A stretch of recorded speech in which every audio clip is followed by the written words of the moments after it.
Taste the Daily.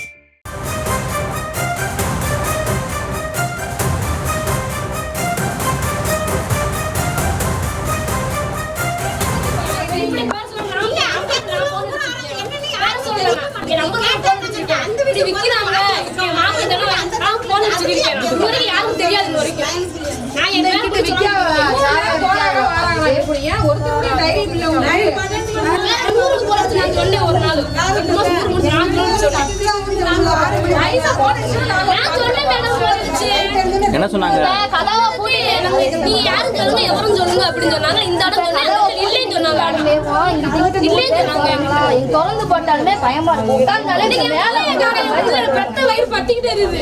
அண்மைச் செய்தியை பார்த்துக் கொண்டிருக்கிறோம். தூத்துக்குடி மாவட்டம் கோவில்பட்டியில் 10 வயது சிறுவனான கருப்பசாமி உயிரிழந்த நிலையில் தற்போது இந்த வழக்கு தொடர்பாக துப்பு கிடைக்காமல் போலீசார் திணறி வந்தார்கள். தொடர்ந்து தற்போது தாயை பழிவாங்க மகன் கொலையா என்ற ஒரு சந்தேகமானது எழுந்திருக்கிறது. இது தொடர்பாக இந்த வழக்கில் புதிய தகவலும் கிடைத்திருக்கிறது. கூடுதல் விவரங்களோடு செய்தியாளர் முத்துராமன் இணைப்பில் இருக்கிறார். முத்துராமன், வணக்கம். முன்னதாக இந்த வழக்கு விவகாரத்தை பொறுத்த வரைக்கும் தடயம் எதுவும் சிக்காம போலீசார் திணறிட்டு இருந்தாங்க. தொடர்ந்து ஒரு பெண் உட்பட 4 பேர் இந்த வழக்கு தொடர்பாக சந்தேகத்தின் அடிப்படையில் கைது செய்யப்பட்டாங்க.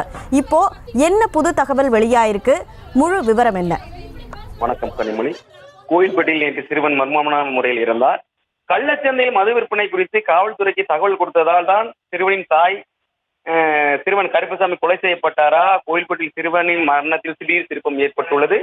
தூத்துக்குடி மாவட்டம் கோயில்பட்டி காந்தி நகரை சேர்ந்த கார்த்திக் முருகன் பாலசுந்தரி தம்பதியின் இளைய மகன் கருப்பசாமி என்ற சிறுவன் மர்மமான முறையில் உயிரிழந்த வழக்கில் போலீசார் பல்வேறு கோணங்களில் விசாரணை நடத்தி வருகும் நிலையில் உயிரிழந்த சிறுவன் கருப்பசாமி வீட்டு பகுதியில் கள்ளச்சந்தையில் மது விற்பனை செய்யப்பட்டது. மது மற்றும் கஞ்சா குறித்து கருப்பசாமியின் தாயார் பாலசுந்தரி காவல்துறை கட்டுப்பாட்டு அறைக்கு சில தினங்களுக்கு முன்பு புகார் செய்திருப்பது தெரிய வந்துள்ளது.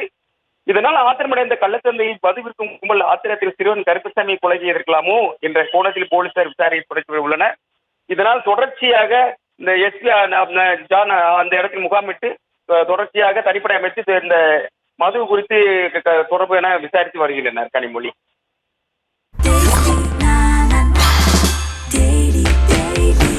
Taste the Daily. Taste the Daily.